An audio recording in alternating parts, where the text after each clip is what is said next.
যে রোলিং। ওকে। ভাইয়া আজকে আমি আমি এখন রূপনগরের সেটে আছি, ওখান থেকে আসি। হ্যাঁ, হ্যাঁ, আপনিই বলেন তারপরে আমরা যাই। আমি ওকে। এখন রূপনগরের সেটে আছি। খুব একটা ট্র্যাজেডি, আজকে যে দৃশ্যগুলি হচ্ছে খুব ট্র্যাজেডি। রিয়ার স্বামী মারা গিয়েছে, বাধ্য হয়ে মেয়েটা এবার রিয়া এই বাসায় চলে এসছে। এখন ভাই বোনের যে কান্না, ভাই বোনের যে ভালোবাসা, বোনটাকে ডেভেলপ করার চেষ্টা করছে, হাসানোর চেষ্টা করছে, কিন্তু বোনটা স্বামীর কাছে পড়ে আছে। স্বামীর সেই মৃত্যু দেহ তার চোখে সবসময় ভেসে আসছে। খুব ট্র্যাজেডি সিনগুলি আজকে। তো এখন এই নাটকটা দেখতে দেখতে প্রায় 120 পর্ব 25 পর্ব অনিয়ার হয়ে গেল। তো ধন্যবাদ দর্শককে, ধন্যবাদ শিল্পীদের, ধন্যবাদ চ্যানেল দীপ্তকে। তো দীপ্তটা নাটকটা প্রচারিত হচ্ছে প্রতি সপ্তাহে 6 দিন যাচ্ছে সন্ধ্যা 7টায়। তো আলহামদুলিল্লাহ দর্শকদের অনেক ভালোবাসা পাচ্ছি এবং সবাই ভালো অভিনয় করছে এবং যার যার চরিত্র সে তারা নিজেরা চরিত্রের মাঝে ডুবে আছে। প্রত্যেকটি শিল্পী সবাই ভালো করেছে। ভাইয়া এতগুলো আর্টিস্ট নিয়ে একসাথে কাজ করাটা একটা চ্যালেঞ্জিং বিষয়। অবশ্যই। তাদেরকে একত্র করা এবং কাজটা করা কিভাবে নিয়ে আপনি করেন?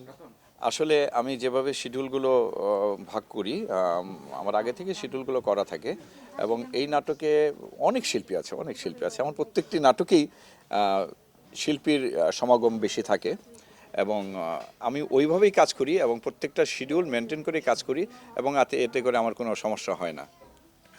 তাছাড়া যদি ভাইয়া বলি যে আপনি তো মানে এই নাটক ছাড়াও অন্য অন্য নাটকও ডিরেকশন দিয়েছেন। আমি হ্যাঁ, বলেন বলেন বলেন। তারপরে হচ্ছে যদি বলি যে এই নাটকে টুইস্টটা কি থাকে, দর্শক কিভাবে লুপে নিচ্ছে দীপ্ত টেলিভিশনে এই আচ্ছা, নাটক? এই নাটকে আসলে অনেকগুলো ধারা আছে এবং অনেকগুলো আম, প্রত্যেকটা ফ্যামিলির এক একটা গল্প আছে এবং সেই গল্প টান টান উত্তেজনাকর, কারো দুঃখ, হাসি, কান্না, দুঃখ, বেদনা, আম, অনেক কিছু, সব কিছু মিলেই এই গল্পটা এবং সব কিছু একটা প্যাকড একটা গল্প, সব কিছু আছে এখানে। এখানে ফান আছে, সিরিয়াস আছে, অ্যাকশন আছে, ড্রামা আছে, সব কিছুই আছে। যার কারণে তো দর্শকরা লুফে নিচ্ছে নাটকটা এবং আগামীতেও ইনশাল্লাহ আরও ভালো টান টান উত্তেজনা আসছে সামনের গল্পে। ভাইয়া যদি জানতে চাই যে আমরা তো বাংলাদেশি নাটকের পাশাপাশি যদি ওপার বাংলা নাটকের কথা বলি, তাহলে এবারকে কি বলা যায় যে পারিবারিক পারিবারিক গল্পে যে একটা বিশাল একটা টিম নিয়ে কাজ করছে, ওই দেশ থেকে এই দেশের দর্শক কি নিচ্ছে কিনা যদি? না, অবশ্যই অবশ্যই আমাদের দেশের নাটক আসলে এই কলকাতার যে দর্শকগুলো আছে, আমাদের এই নাটকগুলো ভালোভাবে তারা উপভোগ করে এবং আমাদের দেশীয় নাটক কলকাতার আমার আমার অনেক ভিউয়ার্স আছে যে কলকাতায়, এবং অনেকে আমাকে ফোন করে এবং তারা বাংলাদেশি নাটক দেখে এবং বাংলাদেশি নাটককে তারা ভালোবাসে এবং আমি অনেকের সাথে কথা বলেছি। বিগত সময় আপনি অনেকগুলো নাটকের ডিরেকশন দিয়েছেন, জি। কোনটাকে রেখে কোনটাকে এগিয়ে রাখছেন এবং হচ্ছে কোনটা বেশি ফোকাসে সবচেয়ে ভালো করেছে? এই নাটক বাদেও যদি চিন্তা করেন না, তাহলে আমি কোনটা? আসলে আমি প্রায় সিরিয়াল নাটক করেছি প্রায় 250-300-র মতো হবে। সিঙ্গেল নাটক করেছি প্রায় 600-700-র মতো হবে। তো আমার এর মাঝে দীপ্ত টেলিভিশনে আমার একটা সিরিয়াল গিয়েছিল বকুলপুর।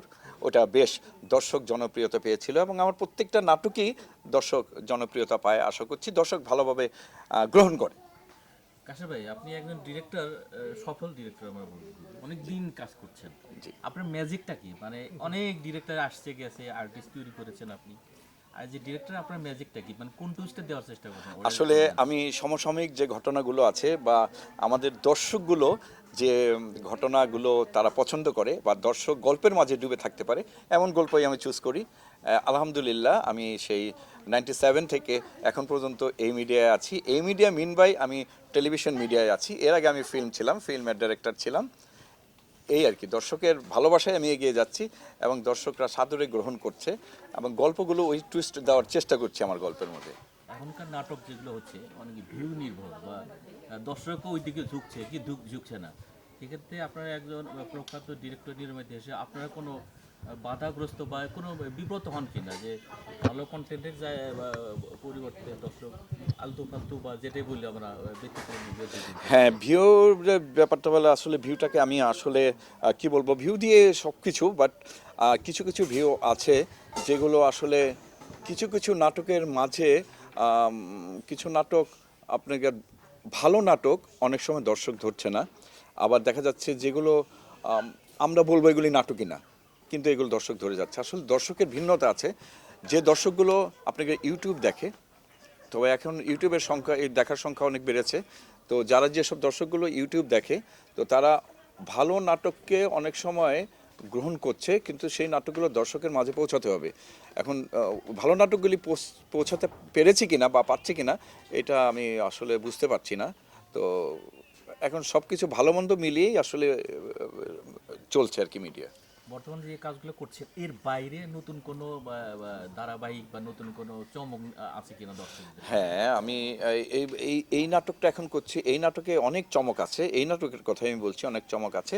এবং আমি আগামীতে আরও দু একটা নাটকের কথাবার্তা চলছে, আগামীতে আরও নাটক করব। ওই গল্পের টুইস্টও ওই দিকে, ওই গল্প আবার আলাদা টুইস্টের, ওইটাও, ওই গল্পগুলো আশা করি দর্শক সাদরে গ্রহণ করবে। সামনে ঈদ আসছে, ঈদের কোনো না, আমি আসলে আমি একটা সময় ঈদের নাটক প্রচুর বানাতাম, প্রতি ঈদে 10টা-12টা করে আমার নাটক যেত, বাট আমি 5 বছর ধরে ঈদের নাটক বানাচ্ছি না।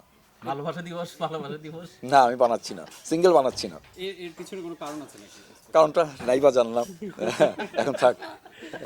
ভবিষ্যতে আপনাকে সিরিয়ালই দেখা যাবে? সিরিয়ালি দেখা যাবে, তবে হ্যাঁ, হয়তো সিঙ্গেল করব যখন আসলে মন টানছে না এখন, সত্যিকার অর্থে যা। আপনার নিজস্ব একটা দর্শক আছে, আপনার ক্রিয়েটিভ দর্শক আছে, তাদের উদ্দেশ্যে আপনার না, দর্শকের উদ্দেশ্যে এইটুকুই বলবো যে বাংলা নাটক দেখুন, ভালো নাটক দেখুন, বাংলার সাথে থাকুন, বাংলাকে ভালোবাসুন, এইটুকুই বলবো দর্শককে। সঞ্জিতা কিছু আছে? Thank you. থ্যাংক ইউ ভাই, থ্যাংক ইউ।